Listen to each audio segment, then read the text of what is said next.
The Inner Dialogue, Carl Jung and the Ancient Mind Secret. In the early 20th century, a man named Carl Jung began noticing something most people were not yet ready to name. Not dreams, not thoughts, but the hidden machinery underneath both.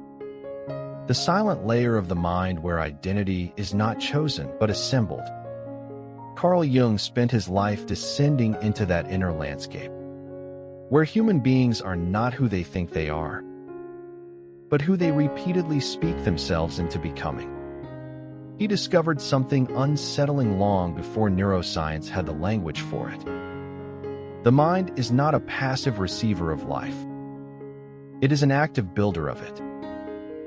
And so, if I begin this as a way of seeing, I begin here. Not outside in the world, but inside the conversation that is already happening as I think. I am simply listening. Because right now, even as I speak, there is a voice inside me that is quietly narrating everything. Interpreting, judging, rehearsing, repeating. And most of the time, I do not notice that I am not the listener of that voice. I am being shaped by it. Jung would have called this the unconscious speaking in the language of repetition. Modern psychology might call it neural patterning. But in lived experience, it feels simpler and more intimate than any of those terms. It feels like me talking to myself all day long. The voice behind your eyes. Until you make the unconscious conscious, it will direct your life and you will call it fate. There is a place inside you that never fully sleeps. It is not a thought, not exactly a voice, but something that speaks through thoughts. In this way of seeing, which I am inviting you into as I speak in the first person, I begin to notice that my life is not only happening outside of me, but also being narrated within me, constantly, quietly, without permission. Carl Jung once described something close to this inner depth. A hidden layer of mind that shapes how we see the world before we ever consciously choose to look. When I think of Carl Jung here, I do not see a distant theorist. I see someone standing at the edge of the human mind, listening to its echoes. Right now, as you read this, that inner voice is already speaking. Not about this essay, but about you. And the strange part is, most of us never question it. We simply live as if we are it. The hidden room of conversation. Carl Jung called attention to the unconscious long before neuroscience had language for it. He suggested that much of what we call me is actually a pattern we inherit, not something we choose. When I imagine this with him, I see a room inside the mind. Not empty, always occupied, thoughts arriving like footsteps. Some familiar, some inherited, some not even ours. Science today calls this default mode activity. The brain talking to itself when nothing else is demanded. But that is too clinical a phrase for something so intimate. It is more like a private weather system forming inside us. Carl Jung would say this is where the psyche reveals itself. Not in dramatic moments, but in ordinary self-talk. And what we rarely notice is that this room is never silent. It is always shaping what we believe is possible. The life you hear yourself into. There is a quiet truth in psychology that feels almost too simple. Repeated thoughts become emotional patterns. Emotional patterns become behavior. Behavior becomes life. But simplicity does not mean smallness. When I sit with Carl Jung in imagination here, he does not tell me to change my life directly. He tells me to listen to the tone of my inner speech, because tone becomes identity. If I repeat defeat internally, my body begins to prepare for defeat externally. Not as punishment, but as adaptation. The mind is loyal even to harmful scripts. And so life is not just what happens to us. It is what we repeatedly hear ourselves say about what happens. The secret the Admirable never announce. Those people we quietly admire rarely explain how they think when no one is watching.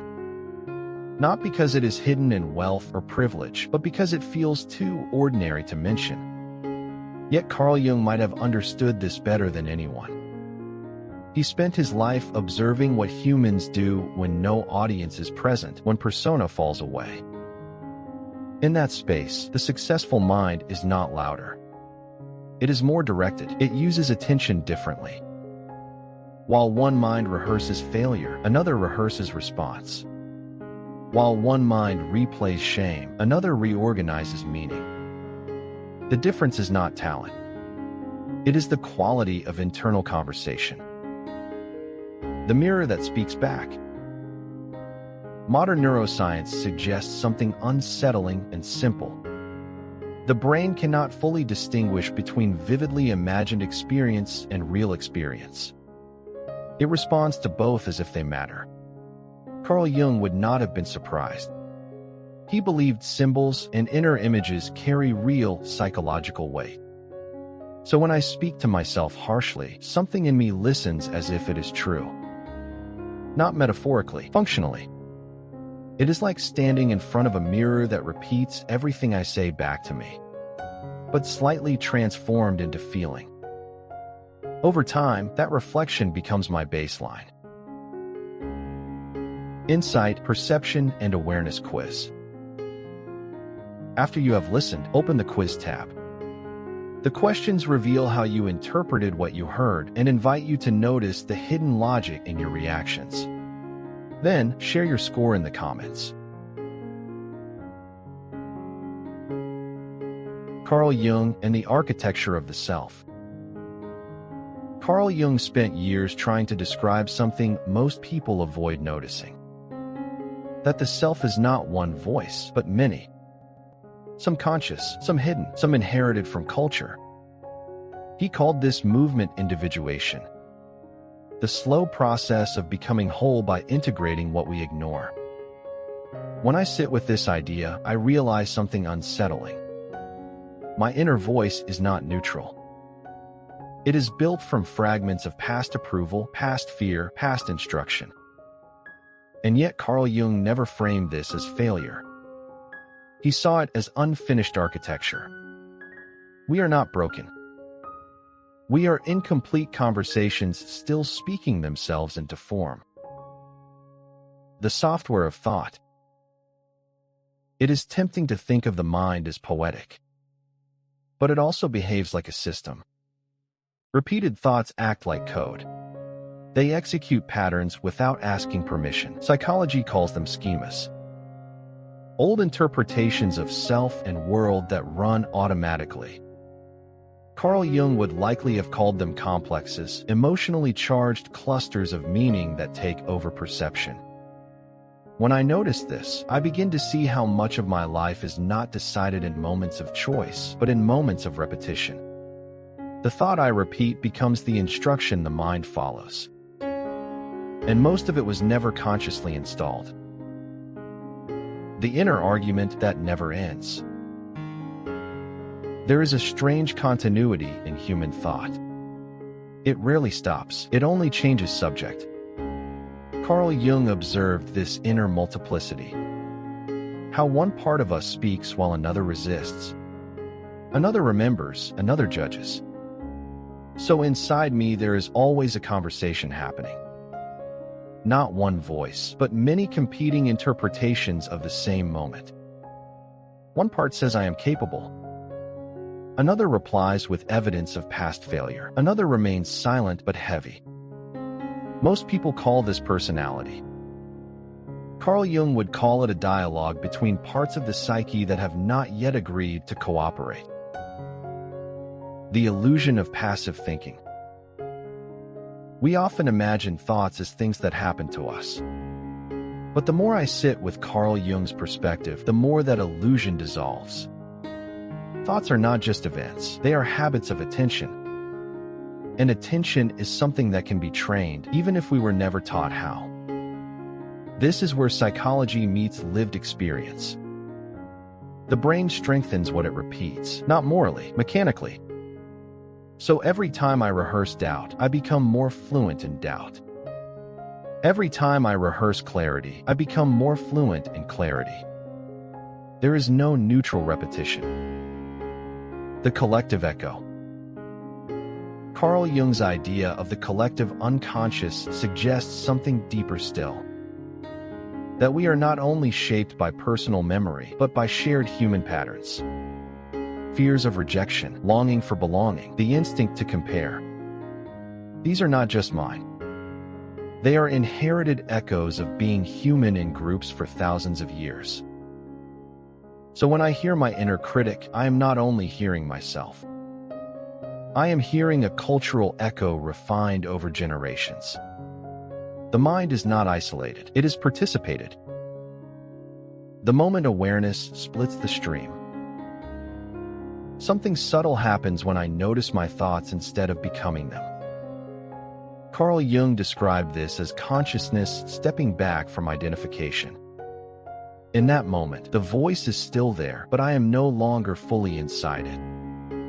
It is like watching a river instead of being carried by it. This does not remove the current, but it introduces distance. And distance is where choice begins. Even a single moment of noticing changes the structure of the experience. The personality that speaks before you do. Most of what we call personality is actually repetition with memory attached. Carl Jung believed that what we do repeatedly becomes who we believe we are. So when I speak to myself in certain ways long enough, I begin to mistake those voices for identity. I am anxious, I am not enough, I always fail. But these are not identities. They are sentences repeated until they feel like truth. And once they feel like truth, they stop being questioned. The quiet rewriting of inner language. Change in this inner world is not dramatic, it is linguistic. A shift in phrasing, a soft interruption. A different tone in the same moment. Carl Jung's idea of integrating the psyche is not about erasing parts, but changing how they speak to each other. So instead of, I am failing, the mind begins to try, I am learning what this requires. Not as optimism, but as reorganization of meaning. Over time, language becomes environment. Becoming the one who listens. Everyone goes through an inner shift that feels almost invisible. At some point, I stop trying to fix every thought, and instead begin to listen differently. Carl Jung might say this is the ego stepping aside, allowing the larger psyche to be observed rather than controlled. I notice thoughts arise, but I am no longer urgently obeying them. There is a strange relief in this, not silence, but space. And in that space, something more stable than reaction begins to form. The return to the inner conversation. The voices in our mind, the voice behind the eyes. The conversation that never fully stops. What I once thought was background noise now appears as structure, not fate, but pattern. Carl Jung spent his life pointing toward this moment of recognition. That what is unconscious does not disappear. It directs until it is seen. And once seen, it begins to change its tone. Not because it is forced, but because it is finally included in awareness. The conversation is still happening, but now I am part of it consciously. This is the Sapiens Way, where humanity reflects on the worlds it creates and the beings it is becoming. The conversation doesn't end here. Visit the quiz tab and share your score in the comments. Thanks for your time, it's been a delight. What should we explore next? Comment, share, and save your insight. Subscribe to Orbital Sapiens and keep your thoughts bright.